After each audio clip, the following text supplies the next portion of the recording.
Olá, meu nome é Thiago Monteiro, mais conhecido como Thiago de Cardinal, e sejam bem-vindos a Moonlight Tavern. Hoje eu serei um anfitrião de vocês. Irei trazer uma análise de um jogo muito importante para mim, Phantasy Star Portable Second.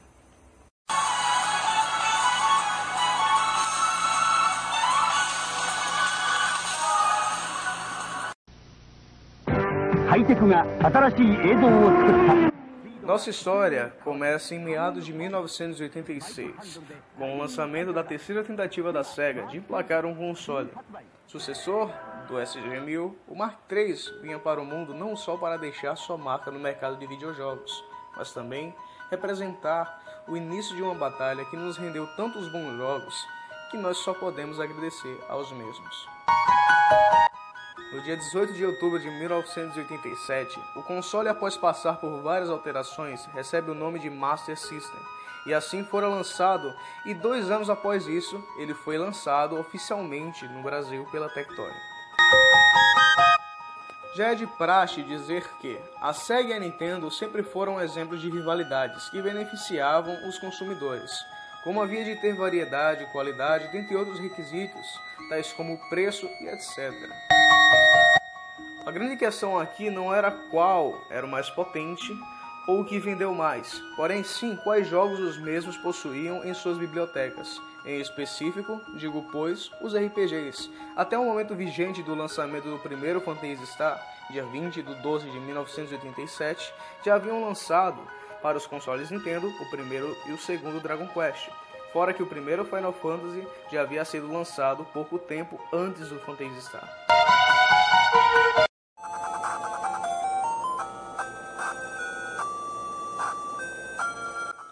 No dia 20 de dezembro de 1987, mesmo ano de lançamento de Metal Gear e Kamen Rider Black, era lançado o primeiro jogo da franquia Phantasy Star, um jogo de gênero RPG com elementos sci-fi e ênfase na exploração de cenários e dungeons.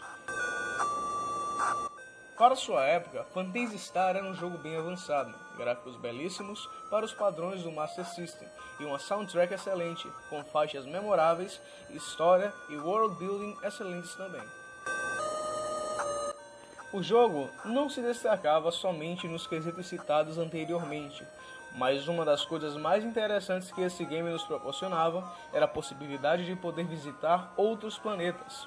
No caso são Desores, Motávia e Palma.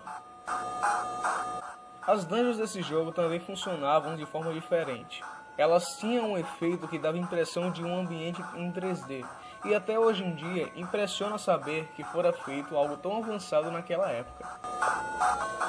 As dungeons e as batalhas são sempre feitas em primeira pessoa, mostrando sempre o ponto de vista dos personagens que estamos controlando, com um bestiário grande e com uma boa variedade de espécies de inimigos até NPCs.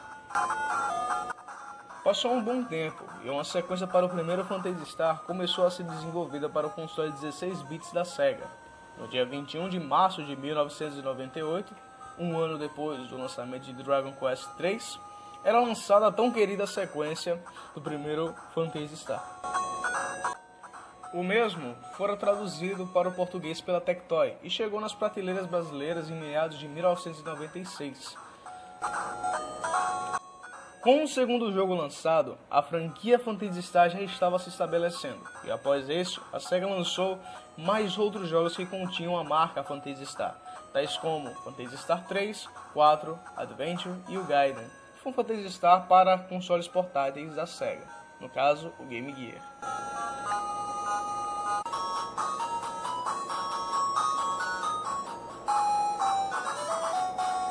Todo 21 jogos. Esses jogos não são sequenciais, eles são divididos por eras. Cada era carrega o seu próprio plot, sua própria continuidade. A primeira era é a do Master System e Mega Drive junto com os spin-offs. Ou seja, tínhamos aí os jogos de Mega Drive, ou seja, os Phantasy Star do primeiro ao quarto, e tínhamos também o spin-off, o Phantasy Star Gaiden. Então, após um tempo, rolou um outro arco, uma outra era. Phantasy Star Online chegou no Dreamcast. Phantasy Star Online mudou o conceito do Phantasy Star comum, porque Phantasy Star sempre foi turn-based. Quando entrou no online, passou a ser um action RPG. Um pouco tempo depois, quando foram portar o jogo do Dreamcast, quando eles estavam lá pro GameCube, adicionou um segundo capítulo ao console. Então tínhamos Phantasy Star Online, episódio 1 e 2. Levando em consideração que tem 2 no nome, não é o Phantasy Star Online 2. O episódio 2 é o mesmo Phantasy Star, porém é uma nova história, é sequencial, adiciona mais coisas no plot. Tínhamos depois um Phantasy Star Online 3, no caso o episódio 3, o Card Revolution, que mudou totalmente o conceito de action RPG que eles tinham para ser mais algo tático usando cartas. Um pouco de tempo depois, lançou o Blue Bus, que é um port do primeiro jogo de Dreamcast para PCs, e lançou depois o Phantasy Star Online 2, que não é o episódio 2, é um jogo totalmente diferente, uma jogabilidade reformulada, sendo mais rápido e como MMO algo mais direto. Tínhamos também o Phantasy Star Zero, que foi um jogo de Nintendo DS. Aparentemente ele se encaixa nessa cronologia do online, mas nada confirmado. Temos a terceiro arco, que seria a série Phantasy Star Universe. Universe você começa no PlayStation 2, foi o primeiro jogo que lançou para o Play 2 e o Xbox 360, o Xbox antigo, e tínhamos neles Phantasy Star Universe, Ambition of the Illuminals, Portable Second e Portable Second Infinity. Esses 5 jogos fazem parte da cronologia Universe. Tínhamos tecnicamente outros jogos que faziam parte dessa cronologia, que é um outro arco, que eram de jogos que eram exclusivos do navegador, no caso Phantasy Star Eternal Hunters e Phantasy Star Eternal Planets. Eternal Planets e Hunters são muito semelhantes em si, eles usam os gráficos assim parecidos, tirados diretamente do Phantasy Star Universe. Porém, ele funciona mais como um menu simulator. Você torna a jogabilidade turn-based, porém você muda de locais, você tem que clicar nas coisas, como se fosse mais um menu realmente. Tínhamos aí uma futura novo arco, que só temos um jogo até agora, que é o Phantasy Star Nova. Phantasy Star Nova ficou exclusivo do Japão e exclusivo do PS Vita. Então não temos notícia se vai rolar alguma sequência de Phantasy Star Nova, não temos nenhuma notícia se vai ser um novo arco, e ficamos literalmente assim, sem saber. Então esses são os arcos da franquia Phantasy Star. E sem mais delongas, vamos iniciar Phantasy Star Portable Second. Phantasy Star Portable Second é um jogo eletrônico de gênero Action RPG desenvolvido pela SEGA e lançado em 3 de dezembro de 2009. O jogo inicia com seu personagem no Seabed Helixite, como um mercenário, e de repente ocorre um ataque no local com vários civis. As portas de saída começam o processo de fechamento para que os seres que atacassem não pudessem sair. Nisso, junto com você, outro civil fica preso no Helixite. É uma garota loira chamada Emilia Percival. Ela decide juntar forças com você para obter uma melhor chance de sair do Helixite. Não demora muito para chegar no boss da área. A batalha não é difícil, porém no momento que Emilia estava comemorando a vitória contra o boss, ele se levanta para desferir um último golpe em Emilia. Você pula na frente da lâmina, acaba sendo ferido gravemente e desmaiando. Nesse meio tempo, em prantos, Emilia muda seu semblante e se torna em algo celestial, e assim finaliza a vida do monstro. O seu personagem acorda na Little Wing, uma colônia espacial do sistema de Gurhal. Lá você conhece Kras Miller, que é o cabeça de toda a equipe de Little Wing. Chelsea, uma Cass que trabalha para o Kras, e Emilia Percival, que também trabalha para o Kras. O Kras te oferece uma proposta para trabalhar na Little Wing. E após você aceitar, seu personagem se dirige ao seu quarto junto com Emilia, e lá ela adormece na sua cama. Durante o momento em que Emilia adormece, você ouve uma voz que vem dela. Uma entidade de luz se manifesta perante você. O nome dela é Mika. Ela diz que é uma Ancient, seres que habitaram o universo desde muito tempo atrás, antes mesmo da humanidade. Ela fala que compartilha o mesmo corpo da Emilia, sem a mesma saber. E eis aqui o início do jogo. Ao iniciar o jogo pela primeira vez, você deve criar o seu personagem, definindo coisas estéticas como cabelo, face, altura, voz, entre outros customizáveis. Na customização de personagens, você tem a opção de escolher entre 4 raças e 4 classes. que são respectivamente Humano, Casts, Newmans e Beasts. Humanos são mais balanceados e possuem a habilidade chamada Mirage Blast, que convocam uma besta antiga ou uma besta anciã. Os Casts são robôs humanoides com facilidades em combate de longa distância. Eles podem invocar as SUVs Weapons. Os Newmans surgiram da ideia de criar uma raça superior. Eles são fortes em seu intelecto, porém são fracos em combate de corpo a corpo. Eles podem também utilizar o Mirage Blast. Já os Beasts são excelentes em ataque corpo a corpo. Podem se transformar até mesmo em lobisomens. A função das classes no jogo é um pouco diferente do usual em jogos de RPG, pois semelhante a Final Fantasy V, você pode alternar entre as mesmas a qualquer momento. A principal função das classes é determinar quais serão as primeiras armas que você poderá equipar e os bônus de status iniciais. As classes são Hunter, Ranger, Force e Vanguard. Hunter é uma classe mais balanceada, Ranger é algo que prioriza mais o ataque de longa distância, Force é uma classe que prioriza ataques com técnica e Vanguard é outra classe mais balanceada, porém um pouco mais ofensiva. E a customização de personagem, você pode escolher entre uma synth. Você pode escolher uma synth para ficar te auxiliando no jogo. É obrigatório você fazer isso, mas não é obrigado você utilizar ela. Synths são mini robôs, no caso robôs, que te auxiliam no campo de batalha. Você tem alguns tipos interessantes. Você tem a Dancer, Magician, Maid, Waitress, temos a Nurse, temos Butler, temos Pet, Bellhop e assim sucessivamente. Cada um dessas synths vão priorizar alguma coisa e vão ter um estilo de combate muito específico. Então é importante você dar uma checada no que mais se encaixam com o que você gosta de ter prioridade no seu campo de batalha. O jogo possui um lobby com ao todo 6 localidades, que são respectivamente Your Home, Little Wing, Café, Battle Shop, Style Shop e o Teleporter. Cada sala citada possui uma função específica no jogo, então vamos começar pela Little Wing. A Little Wing é o escritório do Crass, e é onde a maioria das cenas acontecem. Não há muito o que dizer ou fazer lá. Somente conversar com alguns NPCs e descobrir o que o Crass fica vendo fuleiragem no computador. Café, lá é onde você pode trocar itens com outro player. E também é o local onde você vai pegar pedidos dos clientes. Seriam as sidequests do jogo. Geralmente você ganha meseta, decoração ou alguma arma específica. Essas quests são infinitas, então você pode pegar a mesma quest várias vezes. Battle Shop. Lá você pode comprar armamentos, skills, suprimentos de batalha, estender a sua capacidade de equipar mais armas ou armas mais fortes, comprar visual models, weaves e módulos. Style Shop. Lá é onde você pode comprar roupas, decoração, mudar a estética do seu corpo e receber bênçãos, que seriam o buff do jogo. Teleporter. Aqui você sobe para um andar onde você pega as quests. Your Room basicamente é seu quarto. Lá você pode decorar ele, pôr música, trocar de roupa, guardar equipamento e receber conquistas.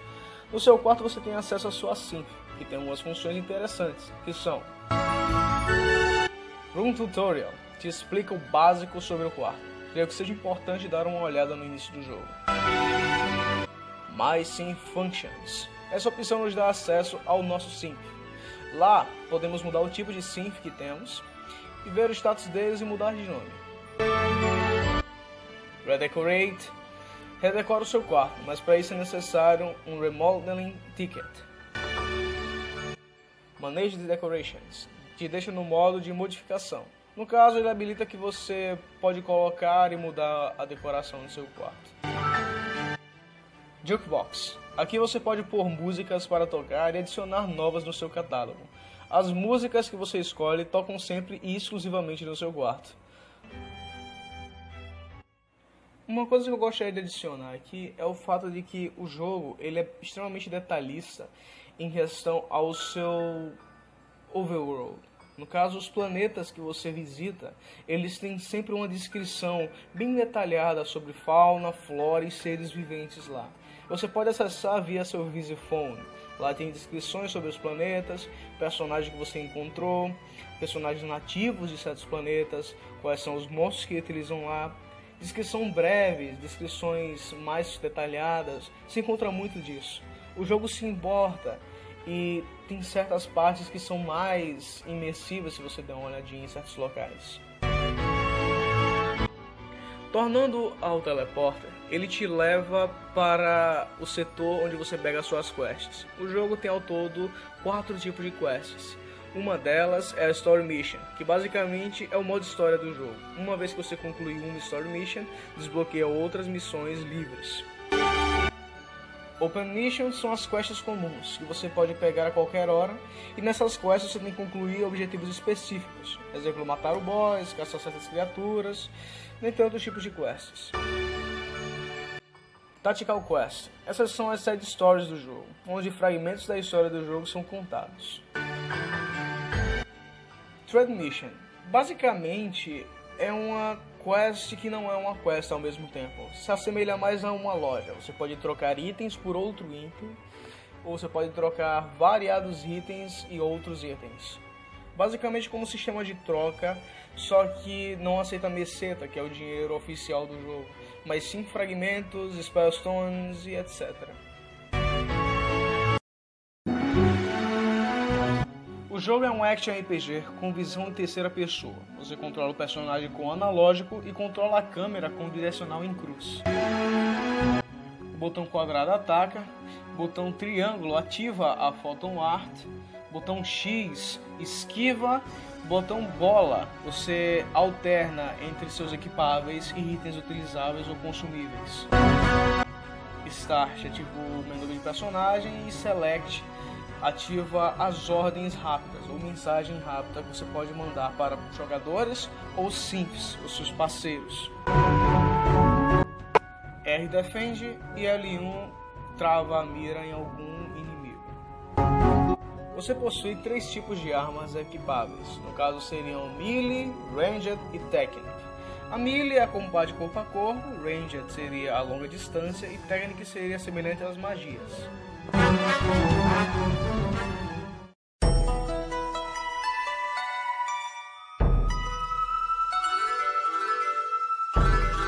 Agora vamos falar um pouco da história do jogo. Após entrar na Little Wing, você se torna parceiro da Emilia e vão juntos para uma missão na região de Krodog, em Moatop, quando encontram 2 mercenários, Tonim e Lina. Pode não aparentar, mas eles já são adultos e são casados. Devido a ambos estarem procurando a mesma coisa, você e Emilia decidem juntar forças com os mercenários. E de repente são atacados por um garoto caixa. Depois de uma luta, o garoto foi derrotado. Após a batalha, o garoto se alia aos mesmos. Então se dirigem ao vilarejo do garoto. Ao chegar lá, o vilarejo estava destruído e em chamas, e uma figura que aparenta ter feito isso se encontra no centro. Em primário, nenhum dos aliados o reconhece, porém ele é Shizuru Shu, filho de Natsumi Shu. Ele foge, chamando todos de fracos e mortais. Mika se manifesta e entra em contato pela primeira vez com a Emilia, e por algum motivo, o Yut, o garoto Kashi, consegue sentir ela, e você consegue vê-la. A Emilia tenta mostrar e falar sobre Mika para Kras, porém ele não parece se importar muito. Ele manda Emilia para InHealth Corporation para derrotar algumas criaturas que estavam acabando e atacando com a mesma. Após derrotar um dos mais icônicos bosses do jogo, o lendário Reol Bardia, todos retornam para Little Wing. Lá, o Kras elogia a Emilia por ter feito um bom trabalho. Ela fica feliz e começa a comemorar. Ela compra presentes para todos da Little Wing, inclusive Kras. Acidentalmente, ele pisa no presente, deixando a Emilia triste. O Kras envia a Emilia e o Yut junto com você para proteger o equipamento do subespaço. Lá eles encontram com um membro dos Guardians. A, Emilia não parece ficar confortável com ela por perto. Passa um período e alguns agentes da Little Wing e cidadãos de todo o sistema de Gurhal começam a assumir. Vocês são enviados para investigar e lá encontram com Lumia e juntam forças para facilitar a investigação. E lá havia um Seed Forms. Após voltar, Emilia tentou falar novamente com Kras e ele aparentemente acredita nela.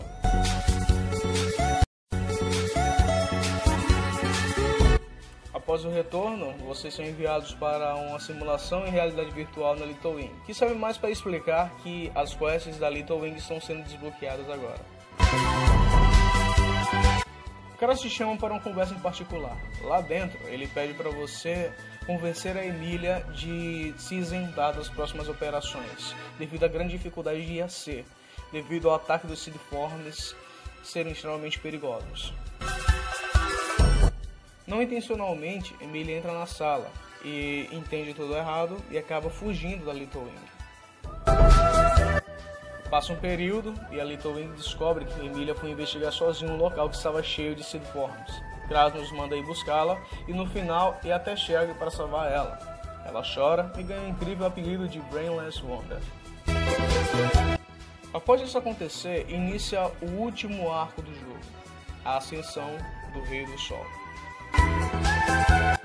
Mika conta que ela faz parte dos Ancients, uma raça que viveu bem antes da humanidade, e descobre que seu marido está possuindo o corpo de Shizuru-Shu. O Rei do Sol está querendo dominar novamente o sistema solar de Gurhal. E com uma pesquisa do subespaço que tem o poder de alterar a realidade e manipular a matéria, o objetivo principal do Rei do Sol é trazer de volta Rikurus, um planeta que já não existe mais.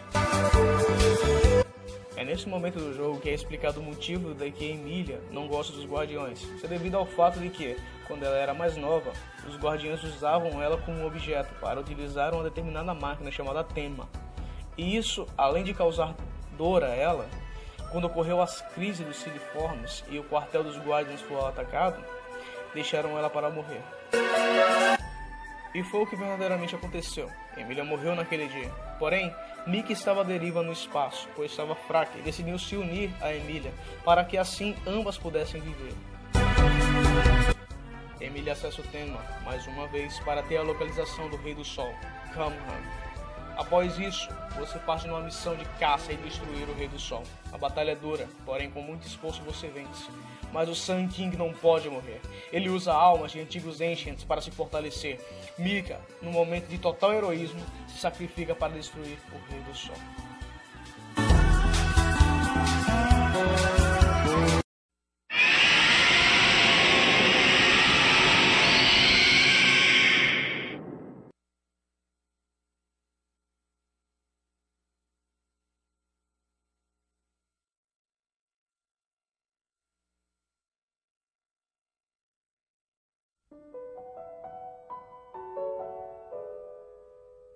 I am sorry, Emilia.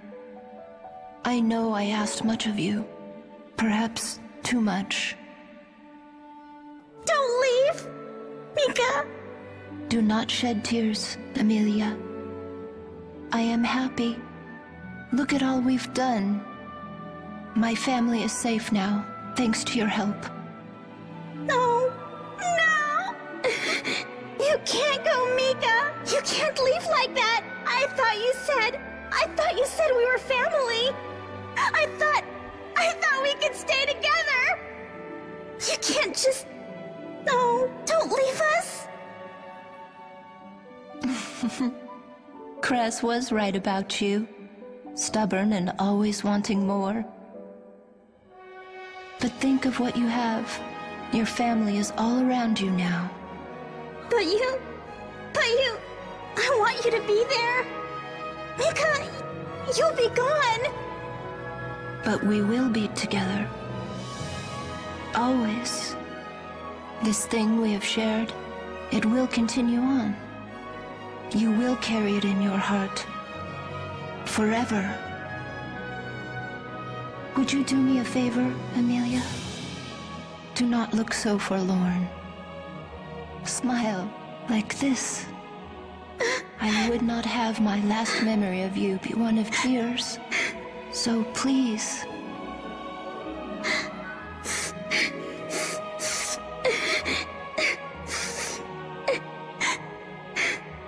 Smile like this?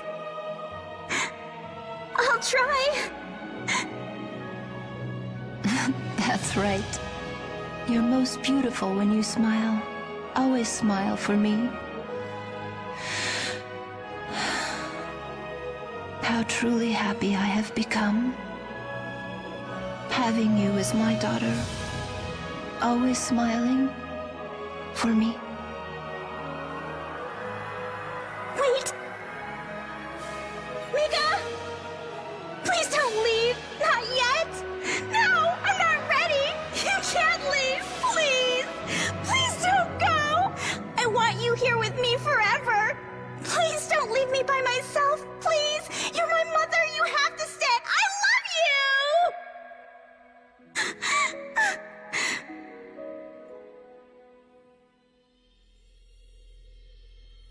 I love you, child. Now please rest.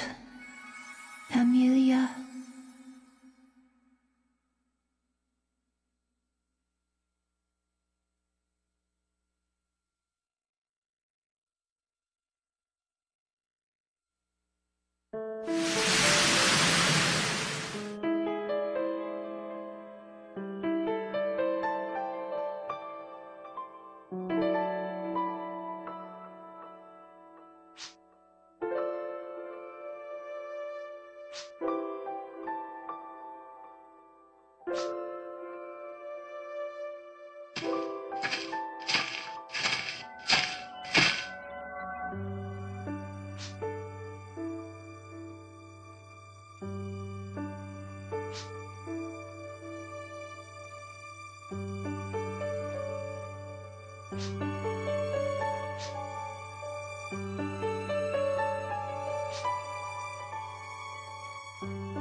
No Phantasy Star Portable 2nd, e foi implementado de certa forma no Infinity, é que ele cobra todos os anos de guerra com os Seedforms. Os Seedforms foram formas de vida que vieram do espaço e invadiram a Terra como um vírus.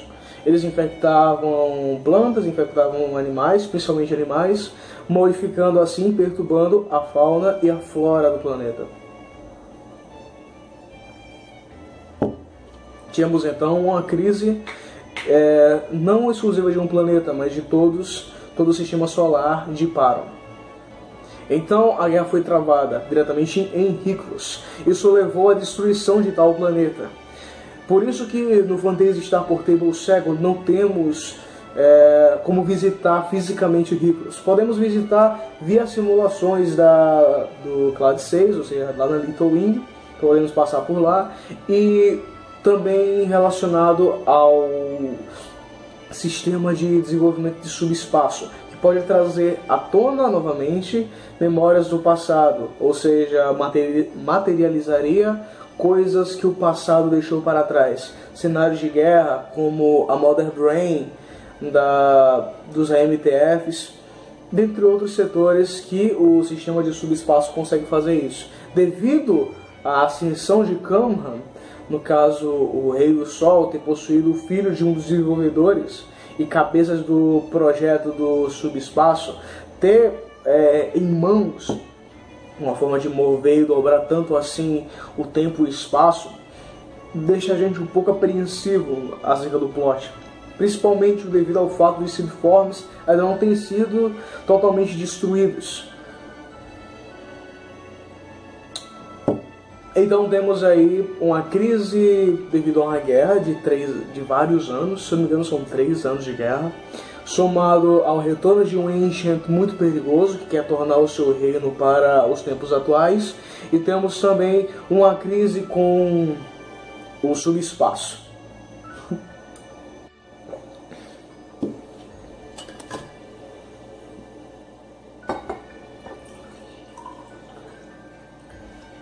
A grande questão do plot do Portable Second é o fato de que toda a Little Wing, ela te trata como alguém igual a você. No caso de Gal, não necessariamente igual a você. Te tratam como um amigo. E esse sentimento de ser um pouco mais amistoso, de família, que a própria Little Wing traz para o ambiente da jogatina, entre vários pontos e devaneios que você passa lá, muitas vezes você vai se encontrar em situações como o Crash dando uma bronca porque ele te deu uma ordem direta e você está interagindo com ele, como todo RPG que só ignora você interagir com outras pessoas. No caso, ele te dá uma bronca e fala: cara, eu te mandei sair daqui, buscar fulano de tal lá, buscar a Emília, procurar ela para ver o que está acontecendo. Eu preciso ficar aqui sozinho e dar um esporro em você. E toda a Little Wing é sempre um ambiente bem amistoso, bem, como posso dizer, bem vivo. Termo certo seria isso. A Little Wing é um ambiente bem vivo. Você não sente que as coisas lá são falsas. Você joga, você interage com os personagens, você joga as fases, você joga o modo história e vê um pouco de cada personagem. Então, devido a isso, eu criei um certo laço com esse jogo, num momento bem complicado de minha vida, que eu estava precisando ouvir de alguém ou sentir que eu era verdadeiramente importante para a will total da vida. Então, acabou que no momento que eu precisava de alguém, no momento que eu precisava de um amigo, de um abraço, a Little Wing me abraçou e fez com que eu fizesse parte de todo um universo. Depois que você zera o jogo, você fica com um gostinho na boca de quero mais. Mesmo você tendo meio que mais quests desbloqueadas quando você zera, mas ainda quer mais coisas. Você fica querendo buscar mais jogo. E acabou que isso aconteceu.